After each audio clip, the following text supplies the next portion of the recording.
Hello student, तो अभी हम डिस्कस करेंगे डोमेस्टिक इलेक्ट्रिक सर्किट के बारे में।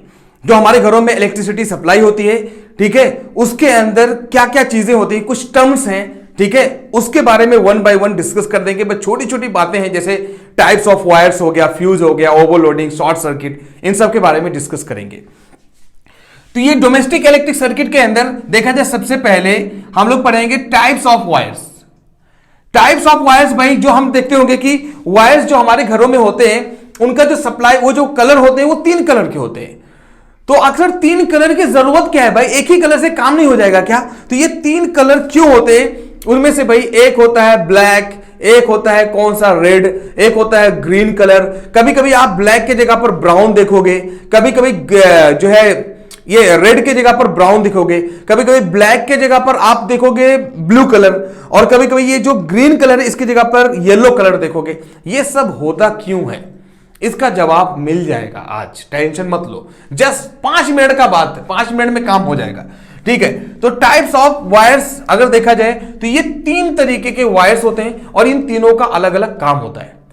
सबसे पहली बात, ये जो वायर है ना, इनमें से जो रेड वायर होता है ना, या ब्राउन वायर होता है, कभी भी पहचान लेना आज से, जो रेड वायर होता है या जो ब्राउन वायर होता है, इसको हम लोग फेज वायर बोलते हैं। कौन सा वायर भाई? Phase wire. तो ये फेज वायर होता है, मतलब इसके अंदर करंट होता है, इसलिए इसका नाम लाइव वायर भी हम लोग बोलते हैं। तो लाइव वायर या इसी को फेज वायर भी बोलते हैं, ठीक है। लाइव या फेज वायर भी बोलते हैं। तो लाइव वायर बोलो या फेज वायर बोलो, एक ही बात है। इसके अंदर बेटा हमेशा 200, हमारे घरों में जो खासकर इंडिया में 240 वोल्ट और 50 हर्ट्ज की फ्रीक्वेंसी होती है, ठीक है। 50 हर्ट्ज की फ्रीक्वेंसी होती है। जो हमारा जो बल्ब है ये 50 बार जलता और बुझता है, तो 50 हर्ट्ज की फ्रीक्वेंसी होती है, और 240 वोल्ट तक हमारे पास पोटेंशियल डिफरेंस होता है। तो ये इसके अंदर पोटेंशियल जो होता है वो 220 से लेकर 240 वोल्ट तक का फेज वायर के अंदर पोटेंशियल होता है। सो ये इसको हम लोग बोलते हैं भाई क्या, लाइव वायर। उसके बाद ये जो हमारा वायर होता है, ये ब्लैक वायर, इसको हम लोग क्या बोलेंगे भाई, ग्राउंड वायर। क्या बोलेंगे इसको? ग्राउंड वायर, या इसको हम लोग न्यूट्रल वायर भी बोलते हैं। तो न्यूट्रल वायर इसको हम लोग बोलते हैं, सीधा सीधा न्यूट्रल वायर क्यों बोलते हैं भाई? क्योंकि इसके अंदर जो पोटेंशियल होता है ना, ये 0 होता है। कितना होता है भाई? ये इसके अंदर जो पोटेंशियल होता है वो 0 वोल्ट होता है कभी भी। तो 0 वोल्ट क्यों रहता है भाई?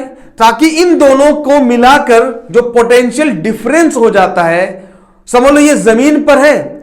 अरे भाई कभी भी पानी कैसे फ्लो होगा? तो जब कभी भी जमीन से टच होकर हाइट जितना ज्यादा रहेगा उतना फ्लो, तभी तो फ्लो होगा।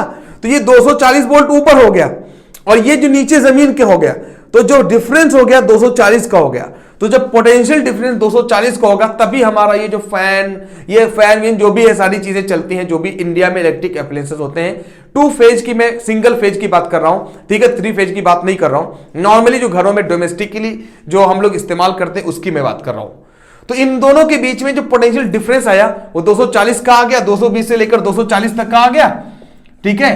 तो काम हो जाएगा। तब उससे हमारा क्या होगा भाई, इलेक्ट्रिसिटी पूरी बढ़िया से क्या है, हमारे पोटेंशियल डिफरेंस एकदम बढ़िया से क्या हो रहेगा, डिफरेंस हमेशा मेंटेन रहेगा, और इसकी वजह से आपको इलेक्ट्रिसिटी मिलेगी। तो सवाल यह है कि ये जो तीसरा वायर होता है इसका क्या काम है? तीसरा वायर मतलब ये जो ग्रीन कलर का वायर है या फिर ये येलो कलर का होता है, इसका क्या काम है? ठीक है। तो ये ग्रीन कलर का, ये येलो कलर का जो वायर होता है भाई, ये जो ग्रीन कलर का वायर, इसका क्या काम है? ये दोनों से क्या काम नहीं चल जाएगा भाई? तो इसको हम लोग अर्थ वायर बोलते हैं भाई, अर्थिंग वायर बोलते हैं, या अर्थ वायर बोलते हैं। तो ये अर्थ वायर क्या काम करता है यार? अर्थिंग वायर क्या काम करता है? इसका क्या यूज है, रियल में क्या काम किया जाएगा भाई? तो ये जो अर्थ वायर है, इसको बिना अगर आप इसको इस्तेमाल ना करो, जैसे मान लो ये देखो मोबाइल चार्जर जो होता है, मोबाइल चार्जर के अंदर देखो सिर्फ 2 वायर लगे होते हैं, ठीक है, ये रेड और ये ब्लैक, बस, और इसकी जरूरत ही नहीं पड़ती है। तो उसका वजह क्या है भाई? लेकिन आप देखोगे कि जो आपके घरों में फ्रीज है, ठीक है, आयरन हो गया, कूलर हो गया, हीटर हो गया, जो भी चीजें हैं उनके अंदर हमेशा 3 पिन लगा रहेगा। तो 3 पिन क्यों इस्तेमाल किया जाता है भाई? उसका कुछ वजह है। ये जो वायर होता है ना, ये सिर्फ एक ही काम करता है। कभी भी जैसे मान लो हमारे पास कोई इलेक्ट्रिक एप्लायंसेस ले लिया जाए, जैसे मान लो एग्जांपल के लिए आप कोई आयन ले लो, तो आयन का जो सरफेस होता है, ठीक है, आयन का मान लो सरफेस है, अपने को ज्यादा अच्छे से तो नहीं आता बनाना, ठीक है, तो आयन का ये जो सरफेस होता है, मान लो यहाँ पे हैंडल है पकड़ने वाला, ये सरफेस है, यहाँ पे वायर लगा रहेगा, ये दोनों वायर जाएंगे, ये दोनों वायर लग जाएंगे। अब इत्तेफाक से यार ये लोग अच्छे से कनेक्ट होते हैं कि भाई शॉर्ट सर्किट ना हो, मतलब यहाँ पे कुछ आयन के अंदर कहीं वायर इत्तेफाक से पिघल कर और इसके वायर के अंदर, इसके आयन के अंदर टच हो जाए, तो जब भी आप जैसे टच करोगे वायर को, आपको करंट लग जाएगा। तो उससे बचने का जुगाड़ होता है कौन भाई, ये तीसरा। कभी भी अगर मान लो इत्तेफाक ऐसा हो जाए कि इलेक्ट्रिक करंट लीक हो जाए, लीक होने का मतलब क्या भाई, कि पिघल के कहीं कहीं वायर्स में कहीं वायर जो है करंट उतर जाए, तो उस अगर मान लो कहीं करंट उतर जाए, करंट अगर वहां पे कहीं पे वायर अगर टूटकर लग जाए, अगर मान लो टच हो जाए, तो उससे बचाने का यह तरीका होता है कि अगर मान लो एग्जांपल के लिए ये वायर एक टूट कर, मान लो ये वायर टूट कर अपना लाल वाला इस पे मेटल सरफेस से लग गया, तो इसके अंदर पूरा करंट आ गया। तो उस करंट से बचने का तरीका क्या होता है भाई, ये वायर ना, ये आप 3 पिन के अंदर एक जस्ट मोटा देखो ऊपर जो लगा होता है, ऐसे लगा होता है ना, ये जो मोटा होता है इसके अंदर ये लगा होता है, ये क्या काम करता है, ये यहां से डायरेक्ट यहां पर कनेक्ट होता है, ये पूरा वायर यहां तक आता है और ये मेटल से जुड़ा होता है। तो जैसे ही इसके अंदर करंट ये वाला मान लो एग्जांपल के लिए रेड वाला इससे टच हो गया, मेटल के अंदर करंट आया, तो फौरन ये वापस ले लेता है, ये इसके अंदर पूरा करंट आ जाता है, क्योंकि एक ऑलरेडी उसके अंदर टच करके समझ लो रखा हुआ है। तो इमरजेंसी के लिए ये क्या काम करेगा, करंट पूरा अपने अंदर ले लेगा। तो इंसान अगर कहीं इत्तेफाक से इसको टच कर दे, तो इंसान की बॉडी कंडक्टर तो है लेकिन कॉपर के मुकाबले कुछ भी नहीं है। तो पहले जो इलेक्ट्रिसिटी रहेगी पहले इस कॉपर के अंदर जाएगी, बाद में हमारे पास आएगी, तो हमको थोड़ा सा शॉक लगेगा, झटका लगेगा, लेकिन कहीं ना कहीं मौत नहीं होगी, बच जाओगे, ठीक है। तो इन सब चीजों से बचने के लिए ये जुगाड़ होता है, ठीक है। तो इन सब दोनों के बीच में जो पोटेंशियल डिफरेंस होता है वो 240 का होता है, 220 से 240। इसके अंदर 0 वोल्ट होता है, इसको रिटर्निंग वायर भी बोलते हैं भाई, रिटर्निंग पोटेंशियल, जो भी पोटेंशियल ज्यादा रहेगा उसको रिटर्न कर देगा। और ये लाइव वायर है भाई, और ये हमारा जो है क्या है, ये हमारा न्यूट्रल वायर है, सॉरी ये अर्थ वायर है, ठीक है। तो ये बात आपको समझ में आएगा कि भाई वायर क्यों इस्तेमाल किया जाता है और 3 कलर क्यों होता है। अच्छा, मैं एक बात बताया नहीं कि भाई जो ये मोबाइल के अंदर होता है, फोन के अंदर ये 2 ही क्यों होता है, क्योंकि इसके अंदर कोई खतरा ही नहीं होता यार। इसको आप लगाओगे तो इसके अंदर क्या करंट उतरने का डर है, बताओ ना। इसके अंदर तो पूरा प्लास्टिक का लगा हुआ है, तो प्लास्टिक में कहीं करंट उतरेगा क्या। तो इसके अंदर 2-3 पिन लगाना बेवकूफी है। तो पहले लोग बेवकूफी कर रहे थे, बाद में समझ में आया कि भाई इसका कहीं ना कहीं तीनों पिन का यूज है, तो इसका यूज ही नहीं है, तो बिना मतलब क्या है, वायर बहुत बड़ा सा बनाने से कुछ फायदा नहीं होने वाला। तो अभी 2 में आने लगा, देखो आईफोन का भी 2 आने लगेगा, ठीक है। तो क्यों आ रहा है भाई, क्योंकि इसमें कोई खतरा ही नहीं है, ठीक है, ओके।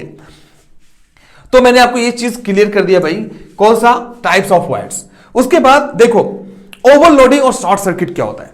ओवरलोडिंग क्या होता है कि अगर मान लो आपके पास एक स्विच है, एक आपके पास स्विच है, ठीक है, स्विच कुछ इस तरीके से होती है, और आप क्या काम करो, इसके अंदर से मान लो ये 5 एम्पियर की करंट है, 5 एम्पियर की करंट है इसके अंदर आती है, मतलब छोटा सा स्विच जो जिससे हम लोग इलेक्ट्रिक बल्ब फैन वगैरह चलाते हैं। अब आप क्या काम करें कि भाई इससे सब करंट सप्लाई किए, ठीक है, और इससे क्या काम किए, एक डायरेक्ट बल्ब लगा दिए, ठीक है, ओके, नो प्रॉब्लम।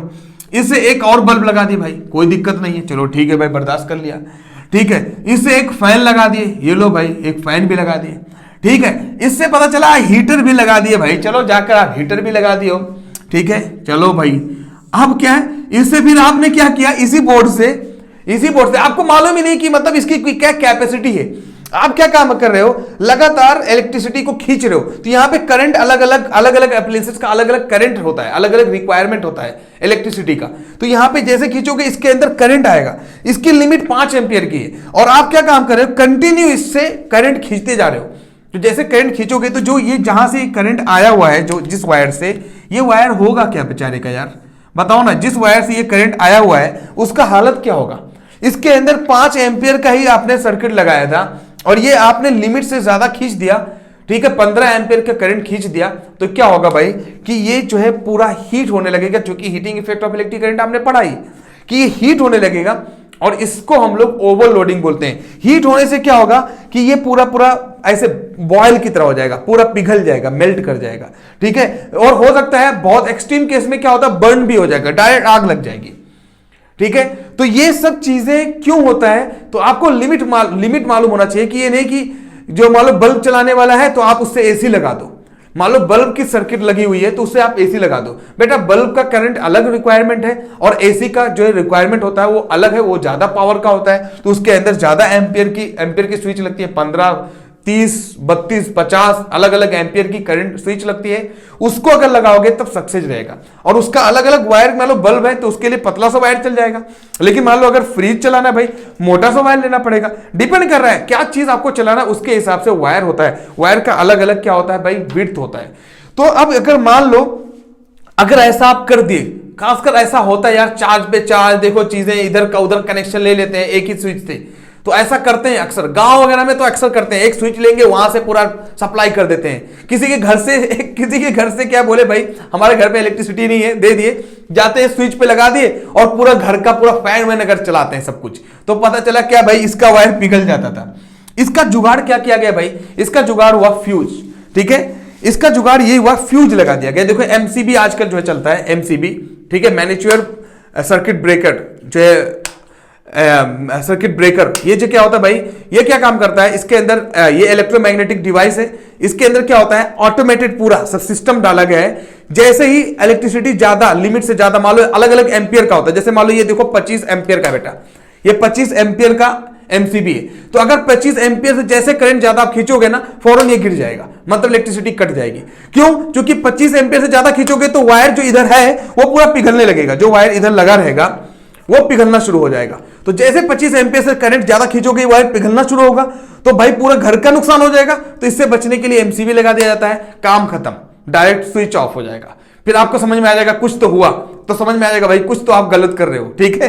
तो ये हमारा, इसी को हम लोग फ्यूज बोलते हैं। तो पहले क्या होता था, पहले क्या, अभी भी कहीं बहुत सारी जगह पे देखोगे फ्यूज लगाए रहते हैं। तो फ्यूज क्या होता है भाई, जस्ट इसी के अंदर, इसके अंदर तो ऑटोमेटिक मैकेनिज्म है। फ्यूज क्या होता है भाई, जस्ट पतला सा वायर होता है, जैसे मान लो लीड ले ले, लीड वायर होता है, उसका मेल्टिंग पॉइंट कम होता है, तो वो फ्यूज लगा देते हैं, इससे पहले फ्यूज लगा देते हैं, ठीक है। तो जैसे करंट यहां पे मान लो एग्जांपल के लिए फ्यूज लगा देंगे, तो जैसे करंट उस फ्यूज की लिमिट से एक्सीड हो जाएगा, फ्यूज पूरा क्या होगा, वायर पिघल जाएगा। वायर पिघल जाएगा तो करंट समझ लो ब्लॉक हो जाएगी, करंट जाएगी नहीं, इलेक्ट्रिसिटी नहीं जाएगी तो काम हो जाएगा। लेकिन फिर से लाकर फ्यूज लगाना पड़ता था बार बार, तो ये महंगा पड़ता था और दिक्कत भी होती थी। लेकिन अभी ये जब से आएगा एमसीबी, आरसीसीबी, एमसीसीबी, तो ये क्या काम कर दिया, इसने पूरा सब कुछ बदल ही दिया, बहुत आसान हो गया, मतलब बहुत सेफ्टी हो गई करंट इलेक्ट्रिसिटी को लेकर घरों में, ठीक है। तो ये हमारा यहाँ पे फ्यूज जो पार्ट था मैंने यहीं पे बता दिया भाई, ठीक है। अब ये देखो फ्यूज का मैं एक छोटा सा जो फ्यूज गोल सा होता है, देखो ना ये वाला फ्यूज, ये भी फ्यूज लगा होता है। कभी कभी ऐसे पतला सा वायर ले लेते हैं भाई, ऐसे देखो ये पतला सा वायर लगा देते हैं, ये भी फ्यूज का ही काम करता है, ठीक है। क्यों? क्योंकि मान लो इधर से कॉपर, इधर से कॉपर, बीच में इसको लगा दिए, तो जब इलेक्ट्रिसिटी ज्यादा जाने लगेगी तो फौरन क्या करेगा भाई, ये पिघलना शुरू हो जाएगा। तो एक लिमिट के अंदर अलग अलग रिक्वायरमेंट के हिसाब से अलग अलग जो है एम्पियर की फ्यूज होती है। जैसे मैंने आपको ये दिखाया कि ये 25 एम्पियर के हमारे पास फ्यूज है, तो अलग अलग जो है एम्पियर की फ्यूज होती है, ठीक है। वो उसका अलग अलग इस्तेमाल किया जाता है इन सब चीजों से बचने के लिए। अब ये शॉर्ट सर्किट क्या होता है यार, शॉर्ट सर्किट एक दूसरी चीज है, ओवरलोडिंग की तरह है लेकिन अलग चीज है। कैसे? एग्जाम्पल के लिए भाई, एग्जाम्पल के लिए आपने यहां से इलेक्ट्रिसिटी लिया, देखो यहां से आपने इलेक्ट्रिसिटी लिया, मान लो ये तो एक बैटरी क्या है भाई, बैटरी है, तो बहुत कम इसके अंदर वोल्टेज है तो कुछ नहीं दिखेगा, और आपने इसके एक पॉजिटिव टर्मिनल लिया और नेगेटिव लिया तो हमेशा स्पार्क करेगा। लेकिन यही जो एसी करंट होता है, प्लीज ट्राई मत करना। अब एसी करंट से आप क्या काम करो, दो ऐसे वायर लो, किसी एक स्विच के अंदर से दो वायर लो। जैसे एग्जांपल के लिए मैं बता रहा हूं कि एक स्विच है, स्विच के अंदर ऐसे दो वायर लो, दो वायर निकाले, उसके बाद डायरेक्ट इन दोनों वायर को टच कर दो। यहां से इलेक्ट्रिक सप्लाई लिया और इन दोनों वायर को आपस में टच कर दो। मतलब करना नहीं प्लीज, क्योंकि हाथ जल जाएगा, इलेक्ट्रिसिटी आपको करंट लग जाएगा, इलेक्ट्रिक शॉक लग जाएगा भाई, मर जाओगे, ठीक है। इसको करना नहीं हो, लेकिन मैंने इसको प्रैक्टिकली करके दिखाया हुआ है, लेकिन पूरा सेफ्टी के साथ दिखाया हुआ है, ठीक है। तो क्या होगा कि पूरा जो करंट है इसके अंदर वो डायरेक्ट टच हो जाएगी। तो बहुत एक्सट्रीम जब करंट हो जाता है और उसके अंदर रेजिस्टेंस जब नहीं रहेगा, कभी भी करंट जो आएगी ना, इलेक्ट्रिसिटी जो आती है उसके अंदर रेजिस्टेंस का होना जरूरी होता है। जब रेजिस्टेंस नहीं रहेगा ना तो समझ जाओ कि वो करंट बहुत एक्सट्रीम हो जाएगा, तो उसको कोई भी नहीं रोक सकता है यार। तो डायरेक्ट क्या है, फायर हो जाएगा भाई, आग लग जाएगा। ठीक है, तो उसको शॉर्ट सर्किट बोलते हैं। शॉर्ट सर्किट मतलब क्या हुआ कि करंट इलेक्ट्रिसिटी को डायरेक्ट समझ लो लाइव वायर और phase wire, sorry phase wire यानी लाइव वायर, फेज वायर और न्यूट्रल वायर को यानी जो है हमारा न्यूट्रल वायर को एक साथ में टच कर दो। फेज वायर और न्यूट्रल वायर कभी गलती से कभी टच भी हो जाते हैं, मान लो करंट गया, कभी कभी क्या होता था पहले, अभी तो ग्राउंड जो है वायरिंग रहता है, नहीं तो आप देखोगे गांव वगैरह में, ऐसे भी शहरों में भी कहीं कहीं जो वायर होता है वो जस्ट एक दूसरे के ऊपर ऐसे पिलर के अंदर, खंबे के अंदर सप्लाई किया जाता है। तो अगर मान लो दो वायर आपस में टच हो गए, तो एक लाइव वायर और एक अपना न्यूट्रल वायर, तो क्या हो जाएगा, वो शॉर्ट सर्किट हो जाएगा। शॉर्ट सर्किट होगा तो पूरा एक बार में पिघल के गिर जाएगा। क्यों? क्योंकि करंट पूरी एक एक्सट्रीम आ जाएगी, वहां पर करंट बहुत ज्यादा आ जाएगी, तो हीट बहुत ज्यादा जनरेट हो जाएगा। तो इसी को हम लोग क्या बोलते हैं भाई, शॉर्ट सर्किट बोलते हैं। शॉर्ट सर्किट जैसे एग्जांपल के लिए मैं आपको करके दिखा दूं, हमारे पास एक कैपेसिटर है, तो कैपेसिटर के अंदर मैं क्या काम करूंगा, इलेक्ट्रिसिटी पहले स्टोर कर लूंगा। ठीक है, इलेक्ट्रिसिटी स्टोर करने के बाद दिखाऊंगा कि शॉर्ट सर्किट नॉर्मली, एग्जांपल के लिए, इससे कुछ नहीं होगा, एग्जांपल के लिए कैसे होता है। ये तो एक छोटा सा कैपेसिटर है, ठीक है, इसका काम है इलेक्ट्रिसिटी को जो है स्टोर करना थोड़ा सा। लेकिन रियल में जो अगर आप ऐसा करोगे तो आप हाथ ऐसे टच करोगे, उसके बाद फिर आपका हाथ ही डायरेक्ट पिघल जाएगा, चल जाएगा भाई, ये मिलेगा ही नहीं डायरेक्ट, तो ट्राई मत करना। ठीक है, क्यों? क्योंकि कभी भी बहुत ये डायरेक्ट वायर को, लाइव वायर, हमारा लाइव वायर अगर देखा जाए, मान लो एग्जांपल के इसमें से एक लाइव वायर है और एक न्यूट्रल वायर है, अगर उनको डायरेक्ट टच कर दोगे तो क्या हो जाएगा, आपको प्रॉब्लम क्या हो जाएगा भाई, डायरेक्ट पूरी करंट इसके अंदर पास हो जाएगी, तो ये रेजिस्टेंस नहीं रहेगा, तो रेजिस्टेंस नहीं रहेगा तो शॉर्ट सर्किट इसको हम लोग बोलते हैं। ठीक है, तो जैसे एग्जांपल के लिए मैं दिखा रहा हूं,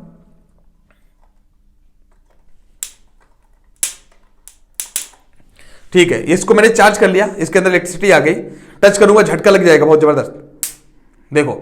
ठीक है, मैंने दिखाया इसके अंदर इलेक्ट्रिसिटी आ गई, तो इसके अंदर इलेक्ट्रिसिटी स्टोर करके मैंने इसको शॉर्ट सर्किट करके आपको दिखाया कि जैसे टच किया तो एक झटका सा लगा।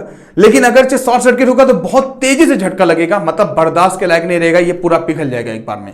इसलिए क्या है, उसको बचाने के लिए हम क्या काम करते हैं, इलेक्ट्रिसिटी, इसको हम शॉर्ट सर्किट से बचाने के लिए क्या तरीका है भाई, कि इलेक्ट्रिसिटी को कभी भी डायरेक्ट ना सप्लाई करके इसको कहीं ना कहीं किसी रेजिस्टेंस के अंदर पास करो। जैसे मान लो यही दोनों वायर आता और ये डायरेक्ट बल्ब से जुड़ता तो कुछ दिक्कत नहीं होता, बल्ब जलने लगता, कोई प्रॉब्लम नहीं होता। तो ये शॉर्ट सर्किट नहीं कहलाएगा। अगर बल्ब के साथ जोड़ दोगे, फैन के साथ, किसी चीज के साथ जोड़ दोगे ना, तो वो रेजिस्टेंस की वजह से करंट जो है वो स्लो हो जाएगा। करंट स्लो हो जाएगा तो दिक्कत नहीं है, करंट बहुत एक्सट्रीम हो जाएगा बिना रेजिस्टेंस के, तो हम लोग उसको शॉर्ट सर्किट बोलते हैं। बताओ भाई, फिर उससे भी बचने के लिए हमें जुगाड़ क्या करना पड़ेगा, क्या करना पड़ेगा, फ्यूज। तो फ्यूज अगर लगाओगे शॉर्ट सर्किट भी हो गया, तो जैसे करंट एक्सट्रीम होगा, जैसे फौरन क्या होगा भाई, फ्यूज ये ऑटोमेटिक ट्रिक कर जाएगी। ठीक है, तो ये इसकी वजह से हम लोग, हमारा घर में जो इलेक्ट्रिसिटी है, जो प्रॉब्लम होने वाला है उससे बच जाएंगे। तो फ्यूज का रहना हमें बहुत ज्यादा जरूरी है। वायर्स के टाइप बता दिया, ओवरलोडिंग, शॉर्ट सर्किट, मैंने सब कुछ बता दिया भाई। ओके, फिर मिलेंगे नेक्स्ट लेक्चर में। Thank you.